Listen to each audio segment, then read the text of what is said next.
Hi everyone, boa noite, Lisboa. Happy Halloween.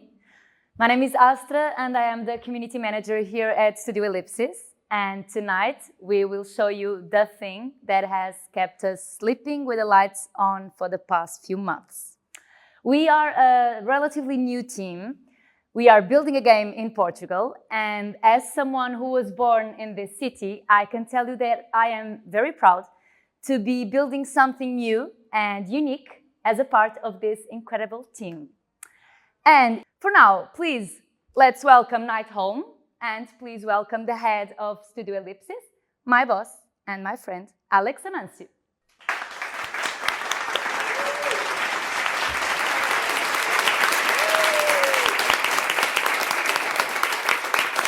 Thank you. As with Astra, Lisbon is now my home. And I have to say, I'm very happy to be back here in Portugal after a very long time. And Lisbon is a city that I chose because of its culture, its electricity. It's one of the oldest cities in Europe. It's been inhabited since pre-Roman times. And it's the perfect place to set up a studio. And as you know, the video game industry has been rocked by a few kind of bumpy waves in these past few months and even years that's affected the product and both as well as people themselves. So the thought is that isn't this a good opportunity to kind of start something new and start fresh and head in a different direction? And maybe something that will ripple across the entertainment industry and perhaps even a little bit more, something that will move the needle on a humanity scale. A little bit more about that later. But for now, everybody please, I'm very proud to introduce to you all Nightholme.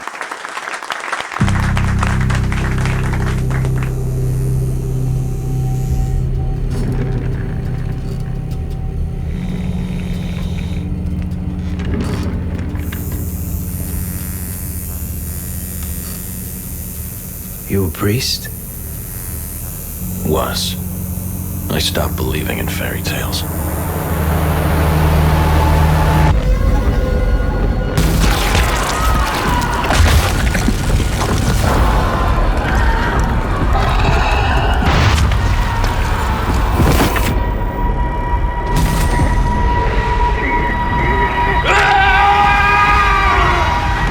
Damn. Tell me something. Those markings, they keep you safe from what's out there? Not from what's out there. From what's in here.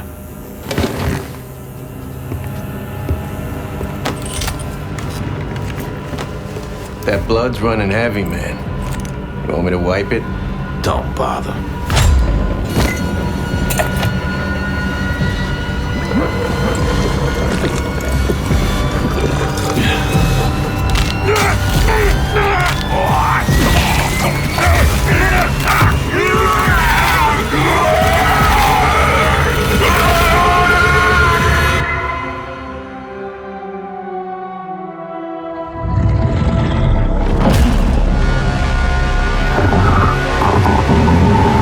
You should probably run.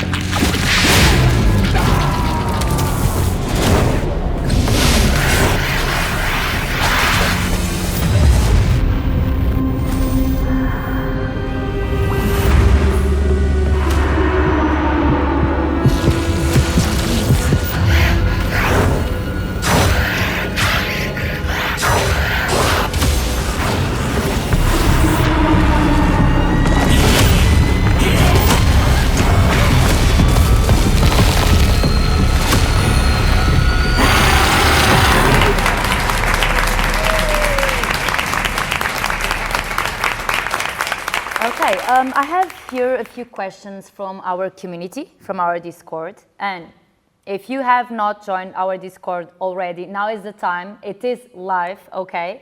There you can find some blog posts, you can find developer diaries by yours truly, you can find some AMAs, a bit of everything. I have a lot in store for you, so I'll see you there. Okay, first one. What do you think sets Nightholme apart from other horror games? There's a few mechanical elements that we do in terms of the game design that are very different. We take some elements from one genre, another genre, to create something that we feel is wholly original. But that being said, even at a high level, the game is original.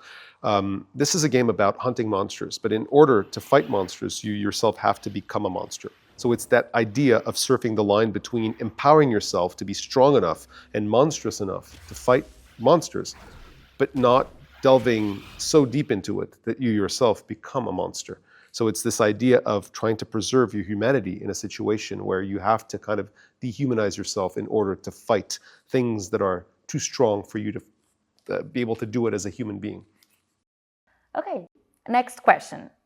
How did you combine the horror and extraction genres in a way that feels cohesive? That's a really good question. When we started this, the game was actually a shooter. And we were slowly led away from it, from the game itself. When you start creating something, at one point, it takes a life of its own, and it starts kind of pointing you to one direction or another. And you can either fight it, or you can kind of go with it. And I personally think it's always a good idea to let the creativity and the product take you where it wants to go.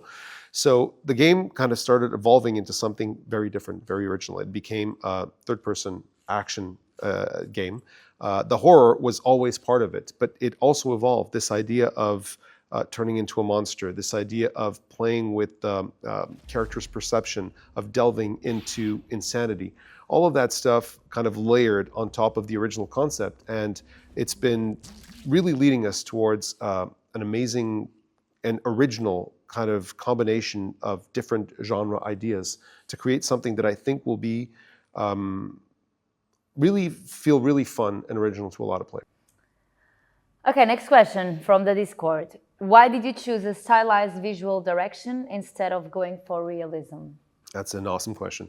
I'm going to use a film analogy. In the film industry, a lot of energy and time are spent trying to make the product look not like reality, but like something that's stylized. So like there's a lot of lighting artists, there's a lot of treatment that goes into the image, and really good visual directors spend a lot of effort and energy doing this. And you essentially have to fight against the constraints of the physical world. When you're building a game, none of that is real. Everything is synthetic. So it's strange. It always was strange to me that this fascination with realism, like at one point in the gaming industry, was all about, how realistic is this game, and how much realism could we push to make it like almost photoreal. And when in fact, when you are creating a product that is stuck in the physical reality, you're trying to do the opposite. So being able to create a stylized version of a world gives us tools to manifest our universe in a much more authentic way to the universe itself. And so for me, it was just about opening that door and allowing creativity to kind of reign free and to shape the world in a way that reinforces the core concept of the game. Okay, next question. Which classic horror tropes do you draw from, and how do you put your own twist on them? Oh, so many. I'm a big fan of tropes, and tropes exist for a reason. It's because they're fundamental to the human experience. Like a trope is a reflection of something that is inherent to the human experience. So this is why they transcend cultures. They have nothing to do with the culture. They have to do with how the brain processes certain elements. This is why vampires, werewolves, all of these classical horror creatures are present in every single culture around the world in different forms, but that all have the same core. A werewolf, for example, is all about the loss of control. It's about the fact that as humans, we've built a society around us, and we've kind of evolved away from just being animals. And the werewolf trope comes from this realization deep down that we have that there's not a lot separating us from that animal side. And there's metaphors that are used in stories. Sometimes it's taking a potion, like Dr. Jekyll and Mr. Hyde. Other times it's the moon. But it's always the same thing. It's that there might be one thing that could trigger the break of that illusion, and then we fall back into that kind of like primal beast nature, and we do things that are detrimental to ourselves and to others. And so, of course, we use that trope. We use a lot of these kinds of tropes, but we always infuse them with a completely different spin. I believe that we've made them modern in Nightholme. Okay, and what kind of gameplay experience should we expect? Solo, co-op, or multiplayer? So a little bit of everything. And when I say that, it doesn't mean that it's a mixed bag. It means that the game itself allows players to play in the way that they favor. So you enter as a team of friends, and some people might avoid other players and just have a more of a co-op PvE experience, them against the world, and try to stay out of sight. Other players might be actively hunting other players, and some players might have maybe a secret mission that they have to do in the world, and they might be doing it solo. So the idea is to build a game with a world that is flexible enough and mechanics that are flexible enough to allow people to express themselves in the game in the way they want to express themselves. You've mentioned there's a bigger world beyond the game. How will players actually experience that? Maybe we are experiencing it right now. The idea is that we wanted to create a world that transcended the constraints of the video game medium. And you can access the world through different channels. Discord is one. The idea is that we want the fan base and the community to become not only participants, whether they're inside or outside the game world, but we also want them to be the contributors, or even be collaborating in the very creation of this universe. Okay, and this is where we will finish our little chat. Thank you so much. It was a pleasure to...